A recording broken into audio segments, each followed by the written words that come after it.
If there were an Academy Award category Best Producer and/or Director of Money-Making Movies, Steven Spielberg would win hands down. There is no filmmaker in the world that has had such a huge impact on our culture as Mr. Steven Spielberg. He is a master of imagination.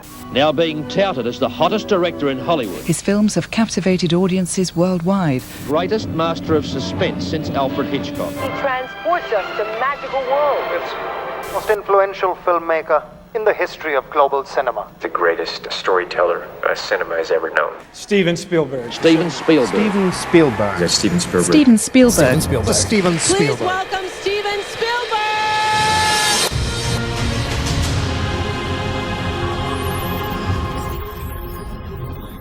How do you feel when people describe you as possibly the greatest filmmaker in the world today?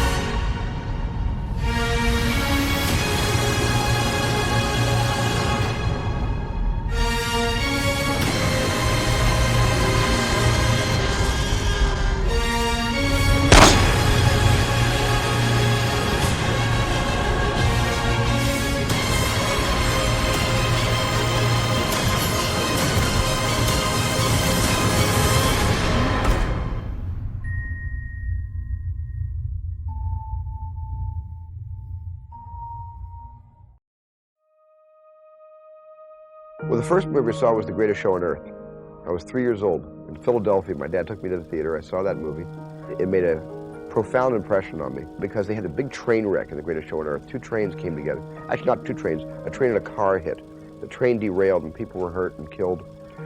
And I got interested in Lionel trains because of that movie. And I remember I used to collect model trains.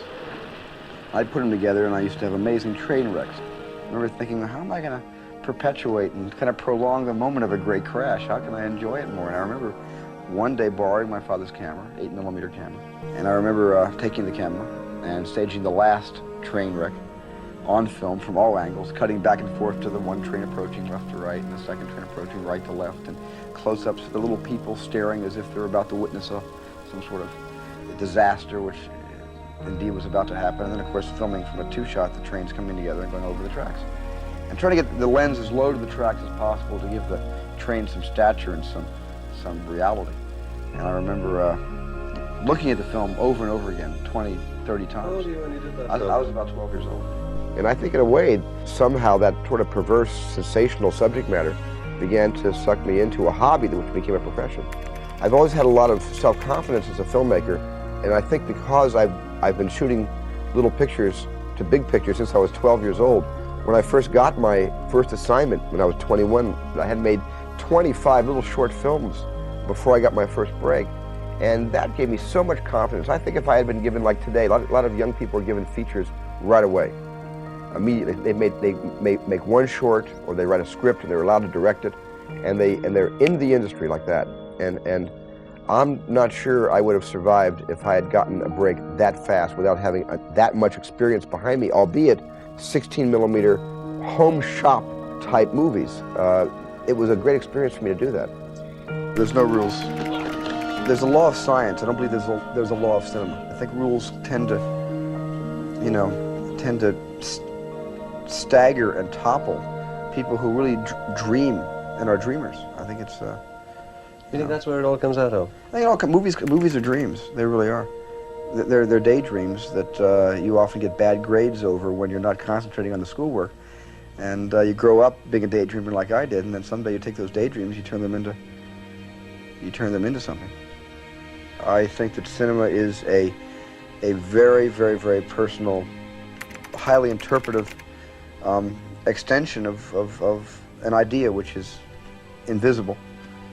And then you've got to somehow make it physical. I use films, I think, to escape into a world of fantasy away from my parents, who I love, but have remarried since the divorce. But during the time of my filmmaking days as a teenager, my parents weren't getting along, and there was a lot of noise in the house at night.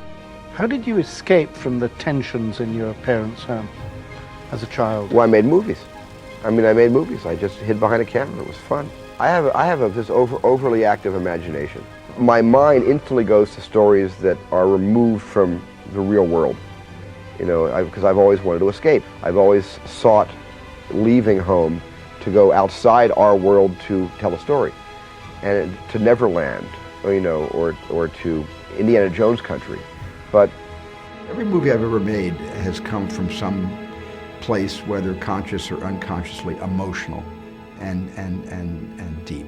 Even the kind of confections, you know, come from pain. Even Hook, which is a confection that my kids always loved, the movie Hook, you know, came from a deep place. Everybody just shut up!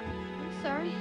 And leave me alone for one moment. A dad who is, you know, basically a workaholic and doesn't have time for his family until he discovers he was once Peter Pan. But there's a message in that even. So even a kind of frolic like Hook has some deeper meaning to my life. I wanted to be a father. I'm a daddy. How much work does a script go through? Well, there's a lot of scripts that I work on that I wind up never directing. Some of them go into my company and they're produced and they're made into movies, and some of them just disappear or get put in something we call turnaround. They go back to the writer. You know, a lot of drafts. I just believe in that every movie has you can't start a movie by having the attitude that the script is finished. Because if you think the script is finished, your movie is finished before the first day of shooting. To me, it's fluid. It's always it's a living organism. A movie script is a living, breathing organism, and it must change as we change daily.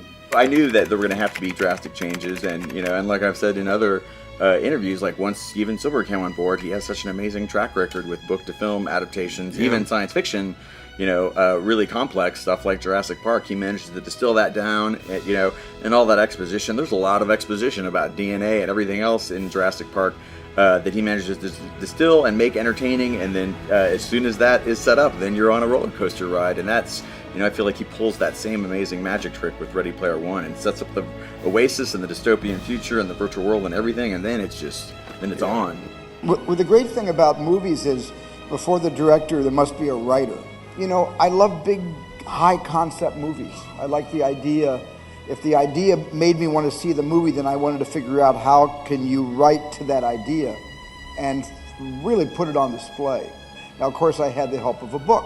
Richard Matheson wrote Duel, and Peter Benchley wrote the novel Jaws, and so about 3/4 of my films all come from books.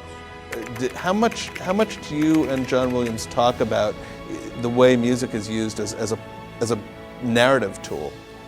Well, you know, next year it'll be our 40th anniversary of working together exclusively. He's been my composer on every movie since Sugarland Express.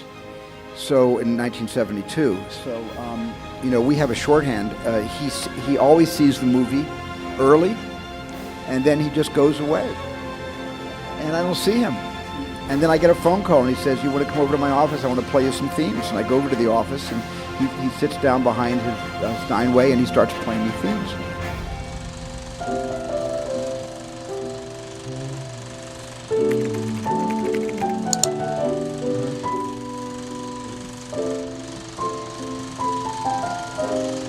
If it would be convenient to go into the call. Yeah. And it's been that way for almost 40 years, and I love everything he's ever written. I make the movie for John's music. I mean, I really always find areas that I think he's going to want to write. Now, he surprised me sometimes, and I've laid out a whole scene for John to write music to, where John has come to me and said, "You can't put music there, it's unnecessary. It's going to stand in the way of what you've already accomplished and achieved without music." So John will surprise me like that sometimes, but we spend days spotting the picture. We sit and we run every reel, and we talk about where there should be and shouldn't be music. We don't philosophically talk about what kind of music it should be, just literally the placement and the meaning of the music. What will the music do for us? How will the music help tell the story? And the thing that I'm a slave to, and I've always been this way, and so is Johnny, is what's the best way to tell a story? And if having music in that scene is the best way, so be it. If the absence of music is a better way, that we do that too.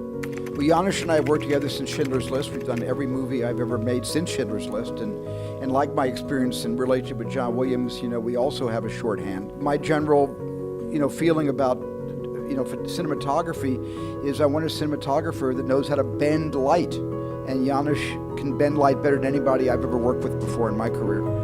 The movie takes place in 1860, so everything was lit with gas lamps or oil lamps. And particularly in this movie, I frequently follow the rules of naturalistic lighting. So if there are windows in the scene, then my light would come to the windows. If there is a lamp, I would create a light source coming from the direction of existing light source on the set. And, you know, it's my job to set the camera, choose the lens, and decide how to block the shot with the actors.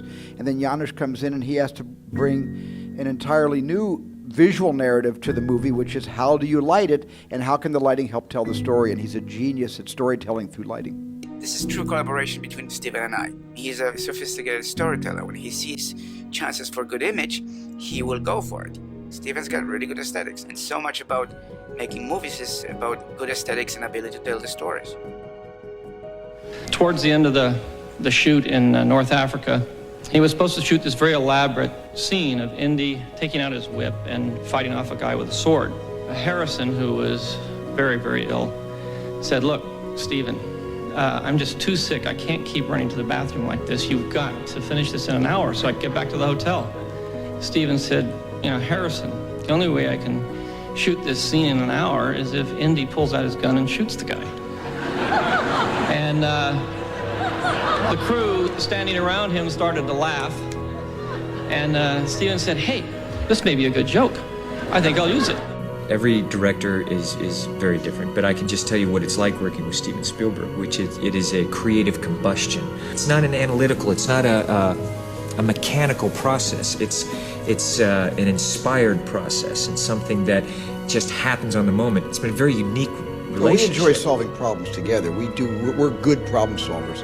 The good news is there are not a lot of problems to solve.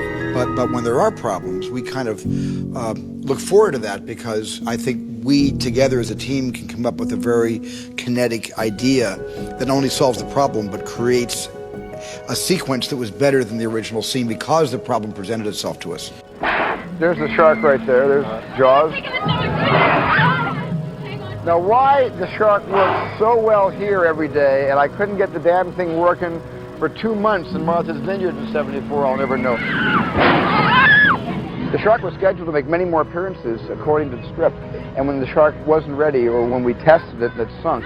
What we did was I just decided to shoot without the shark, and in a way I think it increased it torqued up the suspense of the movie because you really didn't know where it was going to come from next, and rather than not seeing the shark every scene, instead I played a lot of the fear from people in water.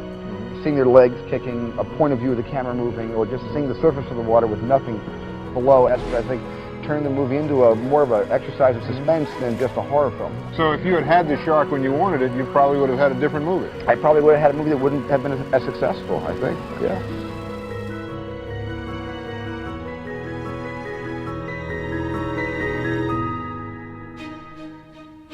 The movie's about a children's world through their eyes and about things that happen to them in contemporary, suburban living. Well, it's also been my frame of reference. I identify with children. I still am a child. I have a lot of empathy and understanding of what it is like to be a kid, and I think it's been very easy and safe for me to tell most of my stories through the point of view of very wondrous eyes. It's been the color ink I use in my pen. Yeah, but I wanted to tell the story through Sophie's eyes, not through BFG's eyes. Sophie comes into a strange land, but BFG, in meeting Sophie, to be able to have our fears called off by a little girl's opinion of somebody that could end her like that, but instead holds her in his hand and raises her and saves her. But with E.T. sort of came about in stages for me. I was in Tunisia making Raiders of the Lost Ark, and I was remembering the end of Close Encounters, which I made in the mid-'70s, when Richard Dreyfuss goes up into the mothership, and it just hit me out of the sky. I thought, what if the alien had stayed behind on Earth? What if he didn't? What if it was a kind of foreign exchange? Dreyfuss goes away and the alien stays, and then suddenly this whole story hit me like a ton of bricks. And all these things came pouring in, and I actually put the story together in a couple of days.